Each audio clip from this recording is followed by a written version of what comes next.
આજે હું બહુ ખુશ છું. આજે મને ભગવાને સિગ્નલ આપી દીધું. સાંભળો સાંભળો ધ્યાનથી, સાચું કહું છું. જુઠ્ઠા હોય ને એમને વિચારી વિચારીને બોલવું પડે, પણ જે સાચા હોય ને એમને વિચારવું નથી પડતું. 1000 વાર પૂછશો ને તો એક જ જવાબ. ખબર નહીં પડતી કોને કહું, કોઈ છે જ નહીં મારી જોડે, તો વિચાર્યું બધાને જ કહી દઉં. આજે સવારે 6 વાગે મારી આંખ ખુલી ગઈ, તો મને થયું થોડી કસરત કરી લઉં. કમર બહુ દુખે છે, તો પછી એવું થયું અંધારું છે, 6 વાગ્યા છે, તો યોગા કરી લઉં.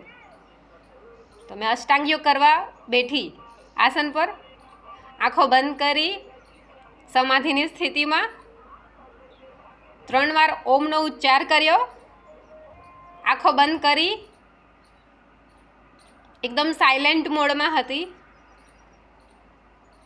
તો મારી અંદરથી હરે કૃષ્ણ હરે કૃષ્ણ હરે કૃષ્ણનું કોઈ જાપ કરતું હતું. તો હું વિચારમાં પડી ગઈ, મારું મોઢું બંધ છે, મારી આંખો બંધ છે, હું નથી બોલતી, તો પછી હરે કૃષ્ણ બોલે છે કોણ? પછી મને લાઈટ થઈ કે મારી આત્મા બોલી રહી છે. ભગવાનના નામનું કીર્તન મેં નથી કરતી, મારી આત્મા કરે છે. ભગવાનના નામનો જાપ મેં નથી કરતી, મારી આત્મા કરી રહી છે. પછી હું ખુશ થઈ ગઈ કે ભગવાને મને સિગ્નલ આપી દીધું કે મારે સમાધિમાં લીન થવાની જરૂર નથી, હું તો ભક્તિમાં લીન છું.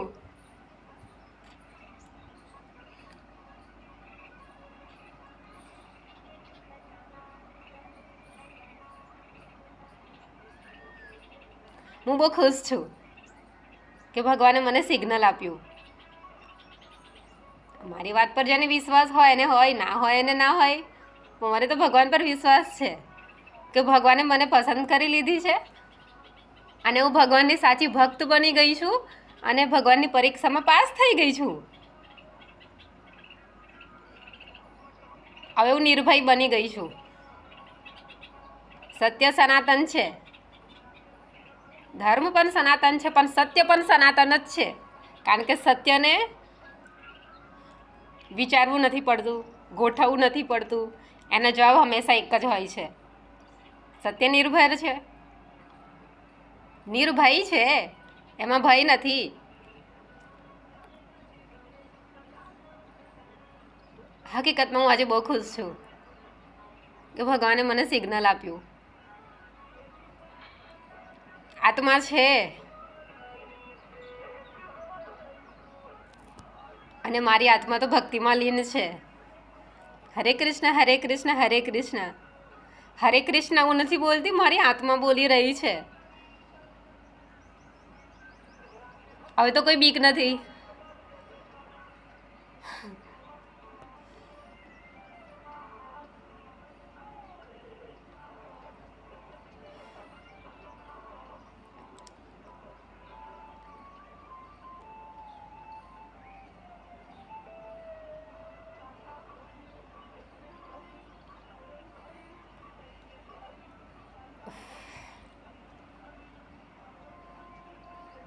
કાલે યમરાજ આવતા હોય ને તો આજે આવી જાય, પણ હા, હું તો યમરાજ પાસે બી ના જાઉં.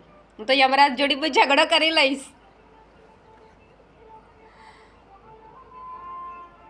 નહીં જવું, ભગવાનને જાતે આવવું પડશે મને લેવા, તો જ જઈશ.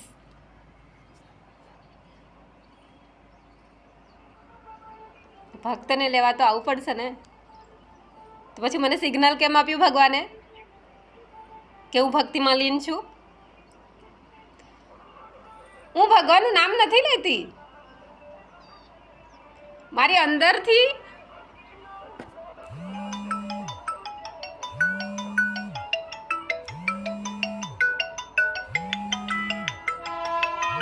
હરે કૃષ્ણ હરે કૃષ્ણ હરે કૃષ્ણ હરે કૃષ્ણ. જય શ્રી કૃષ્ણ.